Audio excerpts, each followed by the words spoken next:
G'day, welcome to the Mailbag Preview Show, episode 300. On this week's edition, we are going to focus on the Doomben Cup. It's a fat, juicy meeting up there in Queensland, and the weather looks like it's going to be okay. We're also going to touch on 2 races at Sandown. Where else we go, I don't know. We've got Rob Scurry, who's been flaring up pre-show. Pistol, who looks a little bit angry, which can be some of sort of where he does his best work, in my experience. And Micky Gannon and I just sort of holding on to see where this is going to go. Boys, we'll start with you, Micky. How's it been? How's the battle? What's news? It's been grim back of late. They're trying to tip winners and back winners in New South Wales.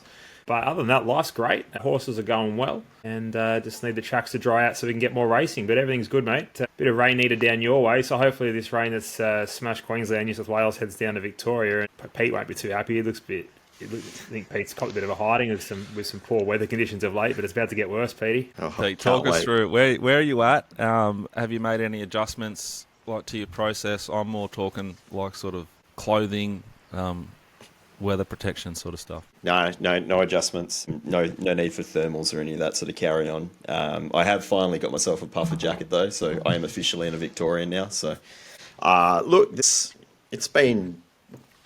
I guess probably the more disappointing part is I haven't really seen many good horses parade since I've been back in the yard, which is a little bit disappointing. But those who I have backed have ran seconds. I'm looking forward to continuing that trend going forward. Shout out to Muktamil. I hate you. You're now in the bin forever. Please retire and go away. Anyway. Rob, how was Warwick Farm yesterday? Wet track. Wasn't that wet? Bit of a drive for you out from the eastern suburbs. Eastern suburbs. It's not far to get on the M5. It's a very easy drive. But they said it was a heavy 10. Mick, I'm going to say it's an 8. So am I saying that Racing New South Wales are putting out fake news with their heavy 10? Mate, we're being dished this garbage up week on week. Well, and it's not even in New South Wales. It's not, because what happened yesterday at Sandown was we had We'll get to that. Just hold on. No, but it ties in, because the great man came out and he essentially said, hey, we presented a road yesterday and we apologise. So what a road equals is a firm 2. I didn't see it get upgraded to a firm 2. Interesting. But also, what's the problem with that? I'm all for a firm 2, but J-Mac hopped off one, might have been race 2 at Doomben on Saturday, and the track was a 7. I could be wrong, but I'm going to go with this. It was rated a 7. And he said it's a heavy 10 out the back, and at best, it's something along the lines of at best, it's a 9. They downgrade retrospectively to an 8, and you got one of the best of all time telling you it's a 10 out the back. You turn up at Gosford 2 weeks ago, and it's a 6 until you get the 600 metres, 7 until you get the 600 metres, then it's a 5 from the 6 to the rail. And the best track we've seen in ages. So work it out. It is so hard. And Warwick Farm yesterday, am I right saying it's an 8? Back to me. An 8? Well, Scone's another example, Rob, and people say, but the guys that do the times didn't adjust for the standard of the horses. That they did, and it wasn't a 7. They adjusted. Anyway. Why do you reckon they do it? To encourage turnover? Well, it doesn't encourage turnover, does it? Because when you get 2 favourites scratched in a race at Sandown yesterday, and then all of a sudden your punters, who are the only ones left funding the industry full stop, are battling to try and work out what their current updated prices are. Let's face it, it should be like Hong Kong. If you turn up on the day, you can't scratch for a track upgrade or downgrade. But then at the same time, can we finally start being honest with what the actual track is in the morning? Because that might help people. Then all they have to do is check the weather forecast to go, right, is there rain forecast? Is this track going to get worse from the actual heavy 11 that it is this morning in Sydney? Honestly, what happened at Sandown was a complete disgrace yesterday. I don't care if it's a firm 2. We used to have that all the time in the 90s and the 2000s. But let's not have half the fields come out during the day just because of an upgrade. If you're there to rock and roll on a firm track, so be it. Pete, same day last Saturday at Kembla, they had it as a 6 and it was a 9. Yeah. So I don't, and full credit to some of the broadcasters, because on STC, which is that the channel down there where you might expect them to be a bit protective, they came out and said no, this is what it is, and Brad Davidson, he comes out and calls it as is, which is important. But Jack, to your point, is it a turnover? Is it relative to turnover? Are they giving us what are the readings? Because I keep hearing it's the worst. You'll get the worst reading that'll go up. but then it hasn't been the case. Are they giving us the best or the worst? A combination? I think it. Well, I don't follow Sydney close enough. I don't follow Queensland at all. I don't understand the Hong Kong thing, but I find what Pete said really interesting. And I think if they're really transparent and honest, then it's a fair system. But from an owner's point of view, which we are now, like Cranbourne last night was upgraded to a good 3 after 1 or 2 races.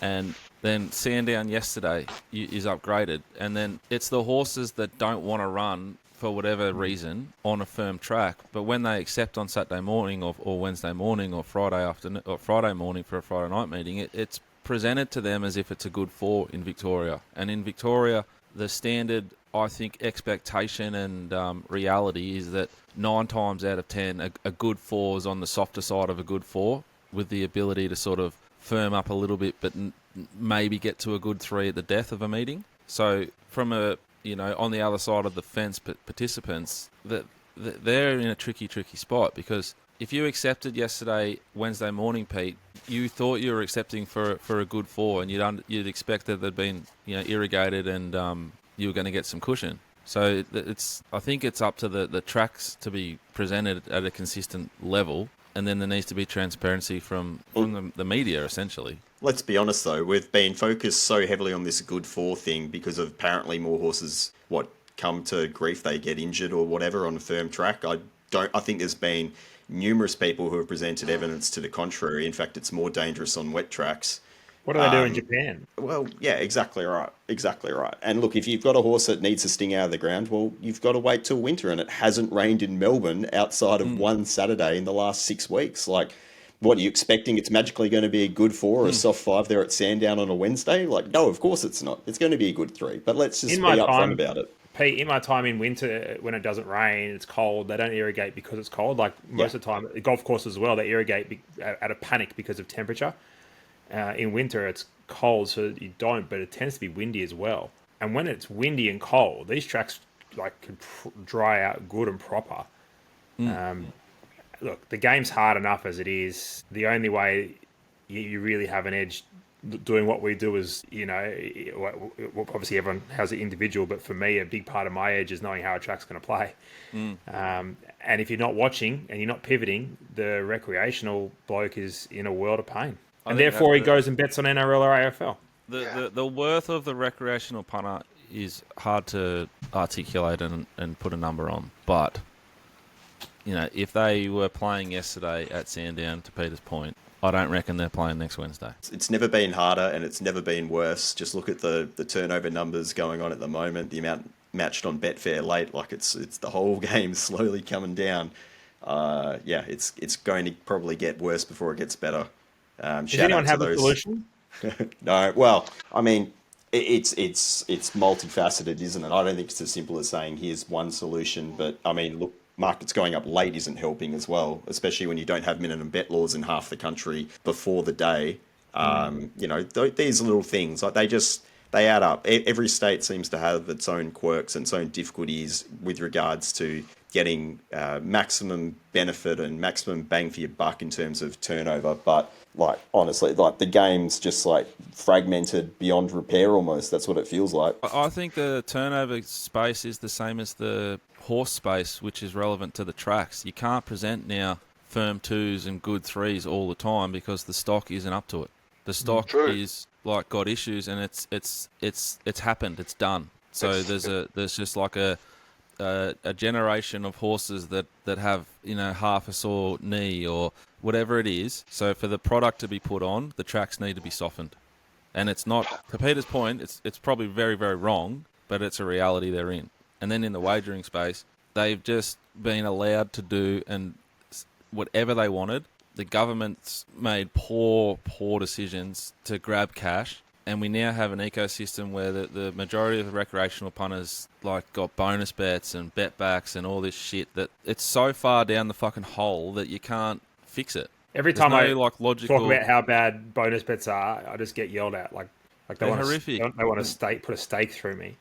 Oh, but what about the odds you get if they didn't exist? What about the market, the percentage of market that we bet if you didn't? Because the bookmaker's got to be able to make money to provide the service, to be taxed, to fund the industry. But the bookmaker's been allowed to create these like drug addicts to. They don't understand percentage. They just understand like bonuses and rorts and I think machine players. Yeah, I think it's just like it's kind of like why we need soft tracks. Is it's just so far down the hole now that back to the track thing. Like from a punting perspective, I would just like to see no rock unturned, no stone unturned. So in the sense of there's a lot of gigs out here in this game. People in charge are paying this job, that job, this job, that job. Track walkers, an independent track walker who walks a track and takes a reading from 6 different sections of a track to avoid the issues that we have, at least providing the punter some transparency as to what you're going to expect. That would cost you more than $50,000 a year. We've got like unlimited people on .com, unlimited people RSN. We've got 2 radio stations covering a niche sport. One good one, but we don't have a track walker. Like, which one moves the needle more? It's silly. And I remember Sam Hyland used to do it, and I've spoken to him about it a lot, and he copped a lot of grief for it because people didn't agree with him. It's like, if you're an independent track walker, you just do your job, you turn up, you report on what it is, and then you go home. And I think it is necessary. I remember that South Australia did it, and I couldn't tell you who it was. I believe he was a professional punter, and he's also had track walking experience. They did it. The South Australian Jockey Club went and put it on Twitter. And I've never punted there in my life, but there's a few Sydney horses going there, and I backed them with a bit of confidence off what he was saying. For $50,000 a year in each state, like maybe 100, turnover would be so much more significant. Imagine the cash. It's a lot more than 50 or 100 in Victoria that gets dumped on stuff that does not move the needle. Just take 100,000 out of a prize, out of one of those races. Any of them will do. Well, that's a few jobs. I feel we're at the precipice with the prize money, because the prize money is still it's way out of control, and it supports the breeding industry. And to back up your point about our horses not being up to it, and you just look at Japan, the fact that they've only got such good stock with so few stallions like that. We retire, I don't know how many stallions a year do we retire to start. You'd be shocked that if you go through the list of the horses, there's some there that you can't believe. Well, they don't over there, and their horses run on roads, and their horses run in fast run races, and they don't break down. So that's where we are with the breeding industry, and the prize money is meant to be funded by. They do though. Like it's a sport. It's not like there's risk. Yeah, that's it. You play AFL, you get paid really well. There's a risk you're going to get a significant concussion. You play rugby league, you get paid great. There's a risk of a lot more than a concussion. Like, I got to say, the risk in both. Yeah. Just one last thing before we start. Around the table, what are our opinions on the late markets at the moment? Are they happening in Sydney? So what's the context? So, like, today's meeting at Ballarat on the synth, there was no prices like early this morning still. Really? I personally have no issues with it. I'd be really happy if every market went up at 9 a.m. Peter? Except for Saturdays. Because you need to be able to grow the game. Sorry, Pete. I completely agree. It's been happening in WA for, I think, a lot longer than the rest of the country. You guys are just now catching up to the reality of sacking guys who actually were paid to price markets for various bookmakers, and now they don't want the early snipers cannibalising whatever edge they think they had. Maybe it's just dropping turnover. Completely agree. Like, the later we throw up markets, the more competitive it will be for those able to bet and get on in the first place. I would love to see, personally, an experiment run over 6 months around the country of what it looks like when you revert back to only putting up markets in the last half hour for certain meetings. That's that you just stole my point. Yeah. Wow. But I've been talking about that in WA for like 18, 24 months or so, and it's like, nah, it's too hard. It'll never happen. It'll never happen. Blah. And Rob, it'll never happen. You just love it because you're late. You're working out of the yard, so the later the better. 100%. I do my best work when I don't know the odds of who's favourite. My dream would be if I could do whatever I wanted, that the metro races, so like the Wednesday and the Saturday, go up on a Monday for the Wednesday, like a Monday afternoon, and they go up a Wednesday afternoon for the Saturday. But every other race goes up either morning of, but preferably, like Peter said, like race 1 finishes at Kembla Grange today, then race 2 prices go up. And just like that would make you want to have an opinion on the race, just in case like you're way different to the market. And I'd love to see it. It'd make them do some work. Well, the work would be done for them though as well. Like it'd just be on. They gone up $10 this thing. It should have been 4s. Bang. Well, here's another solution. Just let us bet when you open them. Or that. That would be all about, growing wagering in the puzzle and promoting betting, but they don't like to promote betting because the chances are you're about to lose. That is, of course, unless you watch the rest of this show, which we'll get to now, or you buy our betting advice, themailbag.com.au. Rob, Peter, Mounting Our Mail, he'll watch them walk. Both of them will watch them walk in Randwick and at Sandown on Saturday. Then I'll text it to you what the horses actually sort of said to them, and then you can make informed wagering decisions off the back of that. Gano, where do they get your stuff for Saturday? You can just listen to the Sydney set or jump on thegreattipoff.com, but you'll get most of it here or the Sydney set, easy as you like. Beautiful. All right, boys. Doomben, for this year's edition of the Doomben Cup, we've got, is it the world's greatest horse or Australia's greatest horse last year? Allegedly. Yeah, we'll go with the horse of the year, I think. Pride of Jenni headed up to Doomben to compete in this year's Doomben Cup. The rail's out 2 metres. We're predicting a good 4 track. Anyone have a differing view on a good 4? No, maybe a soft 5, but it would be one or the other. There's no inclement weather forecast. Light winds on the day, rail 2 metres. I've got that playing particularly even, so it should be tempo, blah, blah, blah, blah, blah. Best horse wins. My map here, Pride of Jenni obviously leads. Elias from 12, I think, rolls forward and gets into it. Doesn't take her on. Boys d'Argent, thereabouts with Lindemann. My Oberon, Kovalika, Militarised, thereabouts. Miss Jolene, somewhere. I think Ossipenko, Schnicks. Faulkner Park goes back. Klondike back. Antino, I've just sort of planted midfield and very wide. And I never ever will try and get inside the head of Blake Shin. I don't know what he'll want to do, but he's capable of anything. Peter, do you have any firm views against that map? I think that's relatively similar. I had Faulkner Park a little bit more forward. He was ridden a bit more forward there last start and performed better than previous for this preparation, so I think they'll try and get that horse on speed somewhere. And I think Blake Shin's tactics with Antino seem pretty much to basically just let him relax early, and then as soon as they slacken the tempo in the mid-race, just take off. And I don't see why he'd be doing anything different here.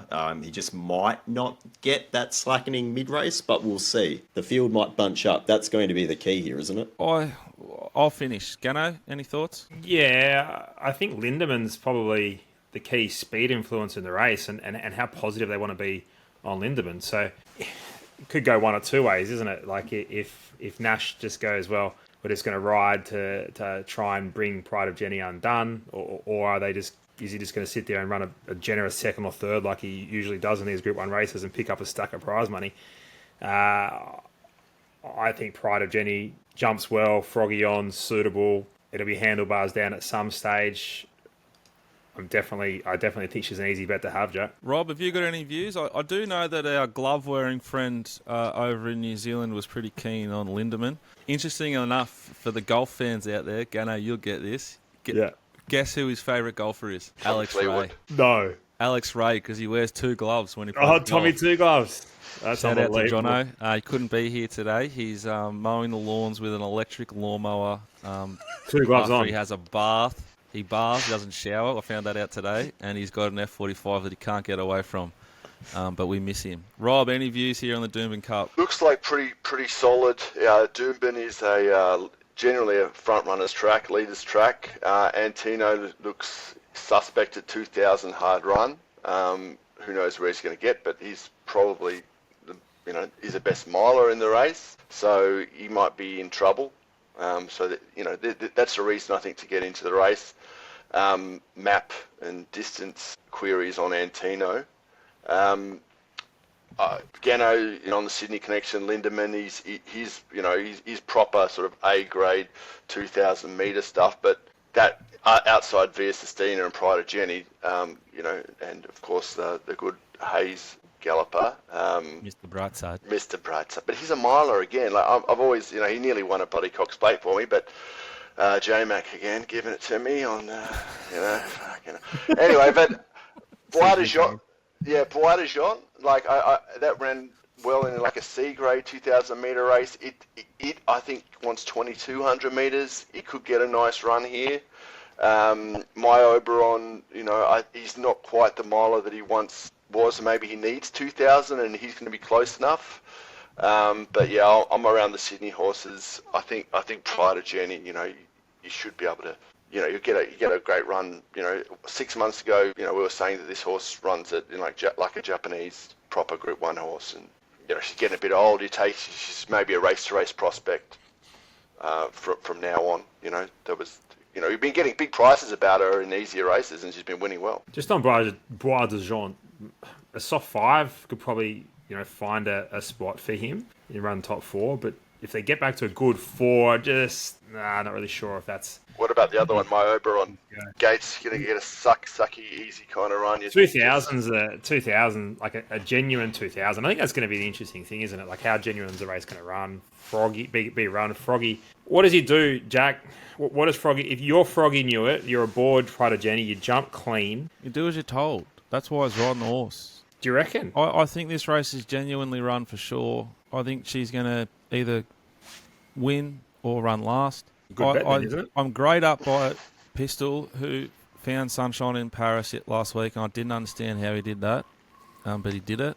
I know he likes Antino, and it's greyed me up, but I've decided to stick to my guns. I'm going to lay it. I'm going to lay Faulkner Park. I think the prices that the market's offering is just make Pride of Jenni a bet. Yep. She's got a dominant SP profile over Antino. She's going to get control. She's going to go ballistic. I don't think Antino can be ridden how Blake has ridden him to win because of the tempo of this race. I think the two horses that get the sort of suck runs, I'll be surprised if Nash chews it up, to compete with Pride of Jenni and just isn't sort of sitting there smoking pipe hoping that she capitulates. I think Lindemann and Elias have really nice SPs. They both might have started shorter than Antino last race. They get back onto surfaces that suit them better with really kind maps.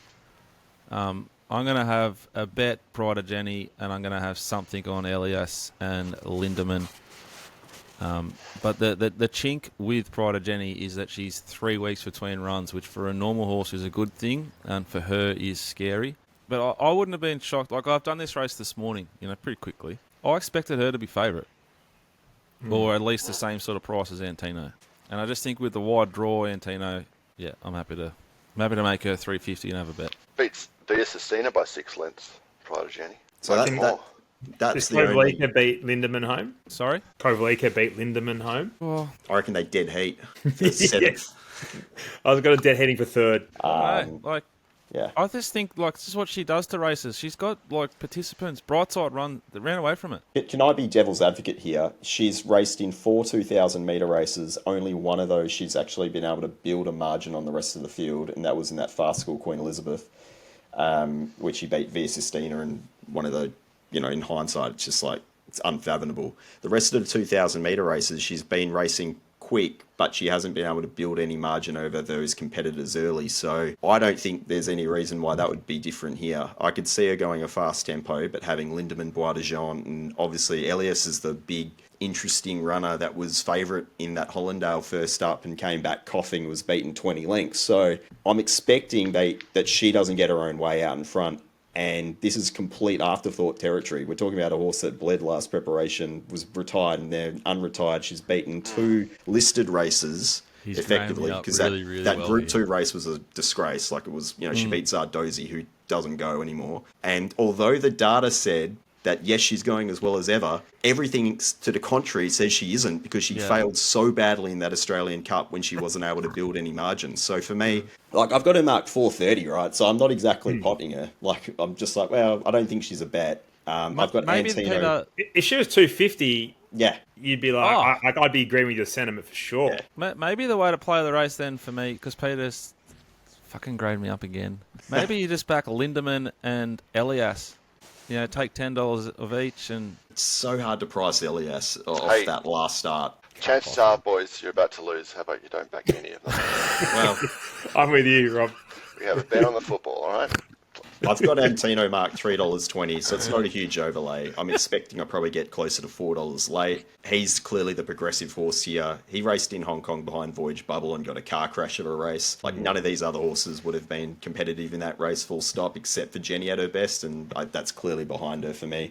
Look, he won almost not suited last start. Like, he was still 3 wide, no cover at the back, and Blake's just like let him hoon around. Just, you know, like, it was a pretty impressive win. I don't think 2000 looks to be too much of a stretch for a horse that seems to be getting better with age. So that was the way I had it. But look, marginal sort of overlay.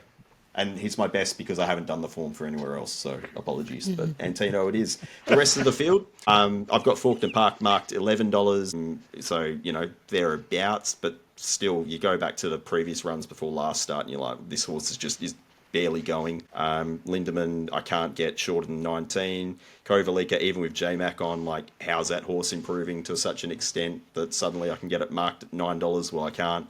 On my Oberon, I've got $12.50, maybe, with a little sucky run, as Rob was talking about, potentially up to 2000. But again, you're taking a lot of trust there for a horse that well and truly is past his best as well.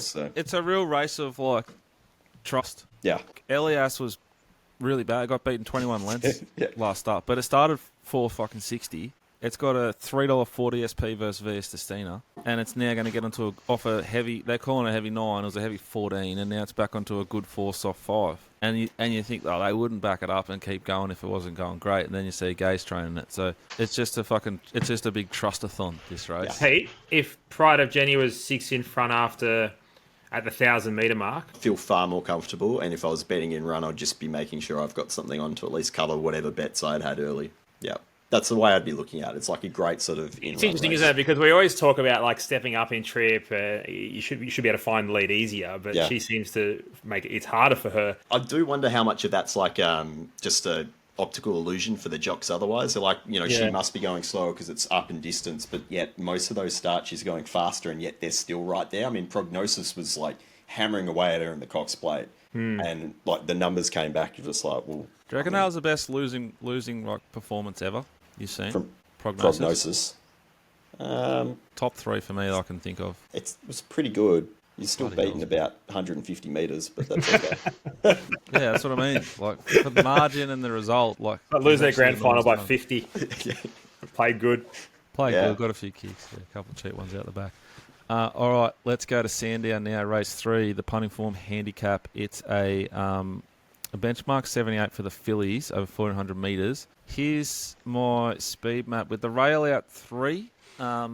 Predicting a genuine good 4 there on Saturday at Sandown. Now, there is rain on the radar, but Kanga's not going to cop that. I think, if anything, the rain's just going to add to the irrigation that Kanga will almost apply himself. He could even video it.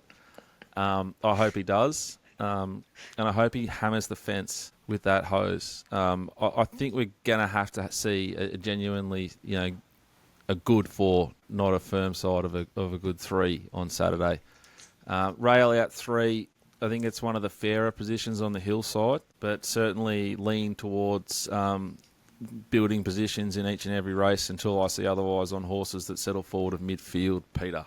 Nothing further there. I think you've summed that up pretty well. I think Serena will cross South Hobber, and Aha will land a lot closer than it did last start. Flattered gets a good run. Lincolnshire, God only knows if he exists, if one of them exists, if it's Zeus, Bilbo, Allah, Mahogany, any of them.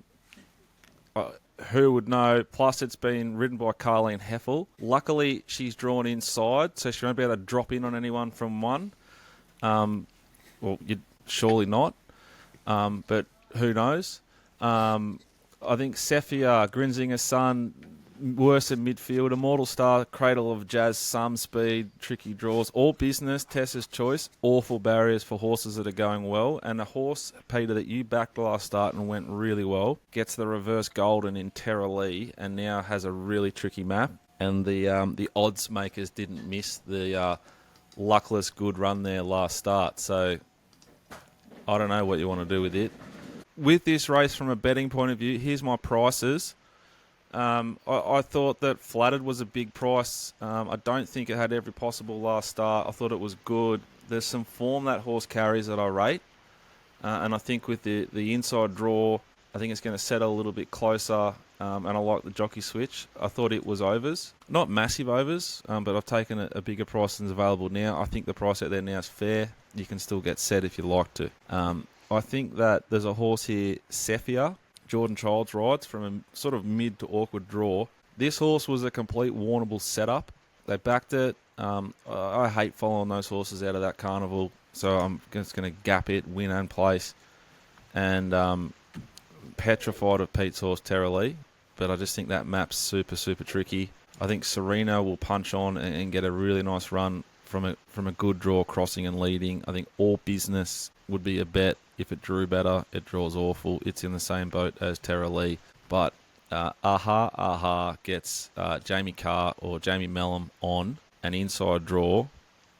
Savaged the line last start. I think this horse is the setup horse of the day at Sandown. And one of the easiest bets of all time. Gamble responsibly, but the easiest bets of all time, Rob, at $4 plus. It's a gift. Boys, any questions, any comments, any feedback? I like it. Not taking you on. Race 6, the last race we'll do. This race is fascinating.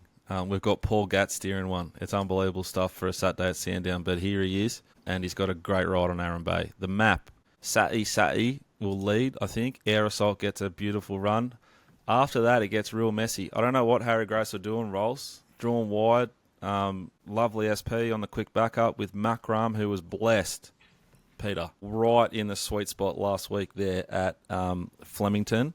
Started $31. They now want to give you $9. Arran Bay is thereabouts. Forgot You, I think, can use the draw and land a little bit closer. Bold Soul's an interesting horse. And then this fucking horse, Saban, drawn 9. I think it had its opportunity to win last start. If you roll through while I keep talking, Gano, and just look at this horse's ratings, Saban, my theory is like it had the setup to peak and perform and win last start, but if you dive into it, it doesn't actually have a lot of depth to its numbers, and I think it's vulnerable here on a scary map. I've had a bet Forgot You. I've had a bet Saturday. Interestingly enough, I had the bet without the tick-over report from Lindsay Bowles, the Cotton King, which just came through, Pistol, and it's an 8 out of 10 for a tick-over, which is fucking rare air. So even more lead now in that pencil. I think that horse is going to get every possible and look the winner for a while. There's an import from Kieran I don't know how to handle, but forget about it. Forgot You was a really, really good trial, but ran into a really hot race. Ran into War Machine. First up, got too far back, did enough, goes right up in trip to where it needs to be. It's got some absolutely like glorious SPs and strong form. From an inside draw, hungry jockey, I think this horse will get a shot and is a good price. The interesting horses is like the Arran Bay, the Air Assaults, and the Bold Souls with a bit of Saban. They all tie into each other, and you can sort of pick the SP you want to take to suit where you've decided to go.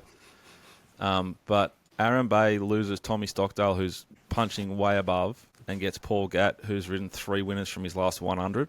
So that doesn't sort of inspire confidence to have a bet on a Saturday.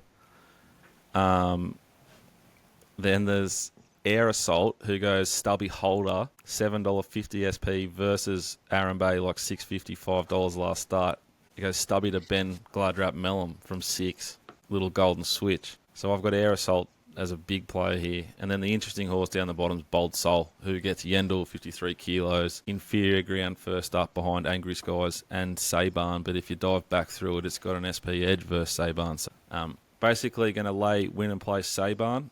It wins, pray for me, my mental health, my physical health, because it was the final leg of a very, very big result in a multi.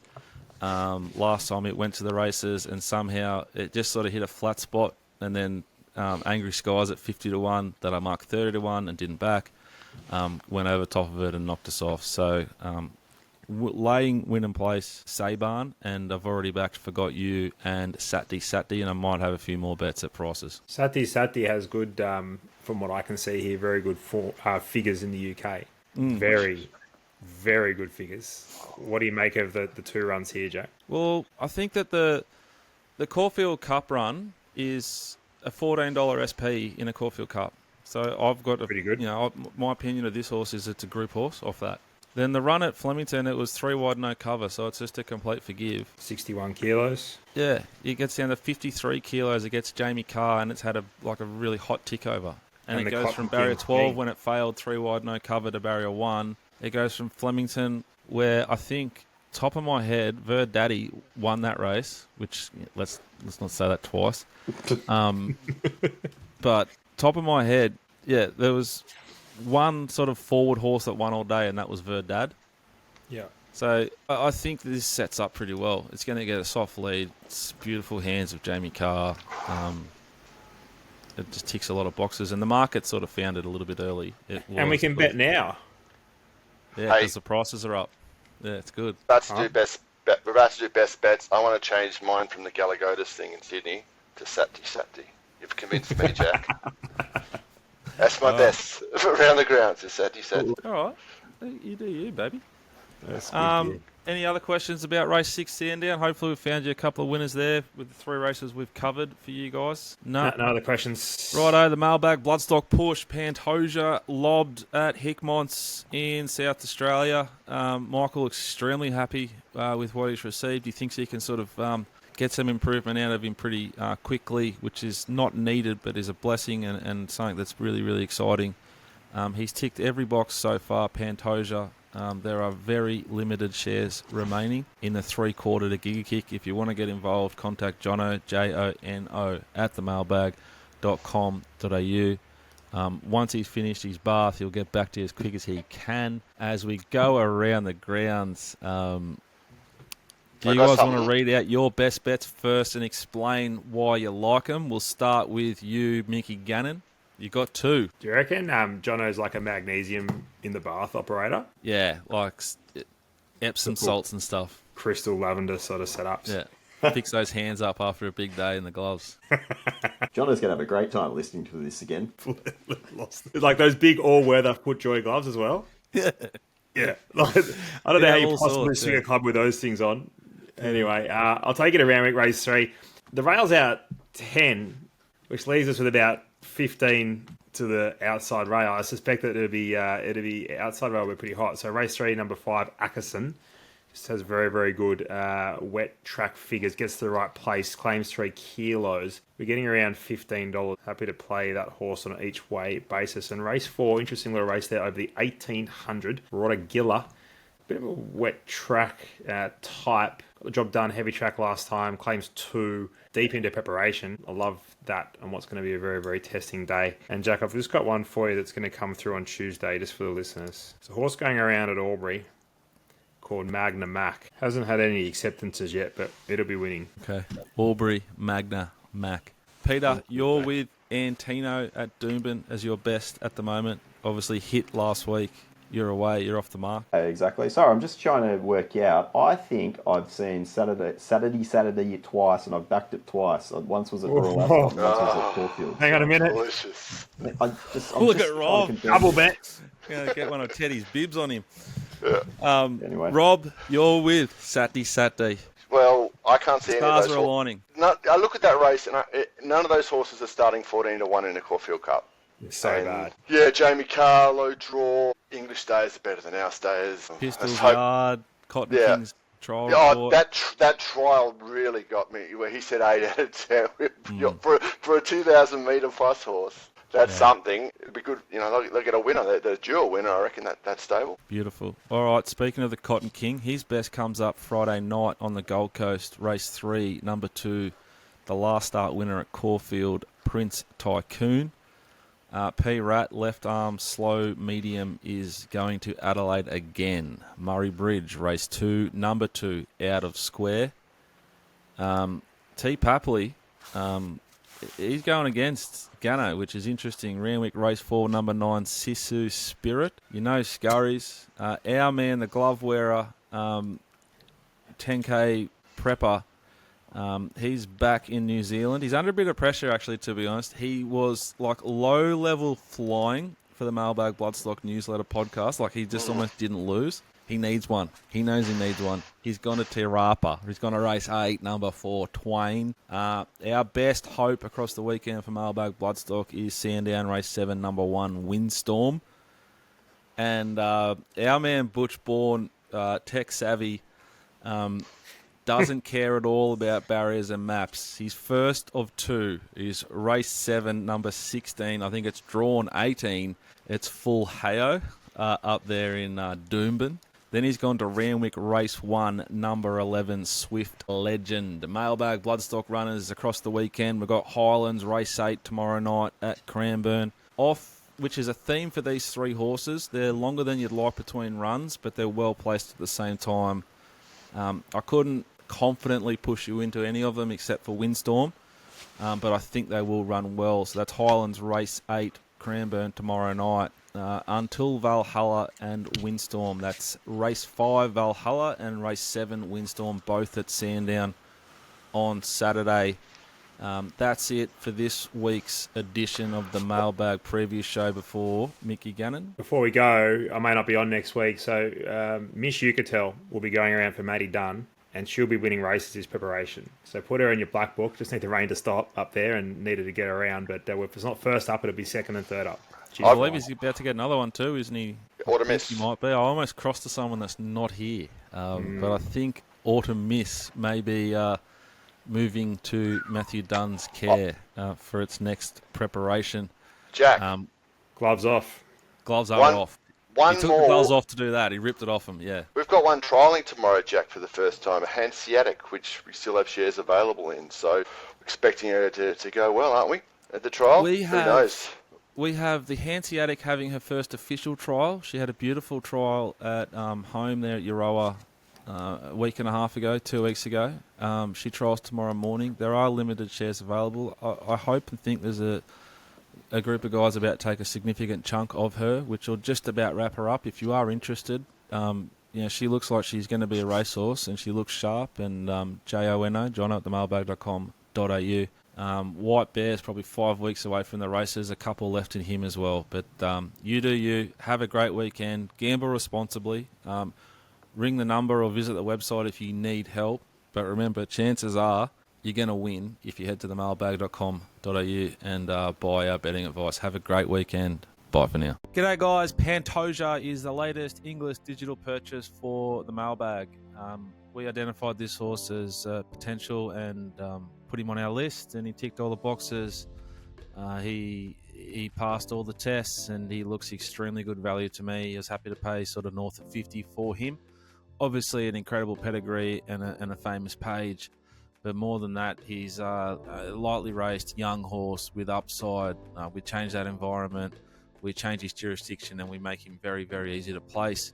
I'm really confident that you'll get a return on investment with Pantoja. He heads to Michael Hickmont, who has his own private training facility, a much more rural setting than this horse would have been used to.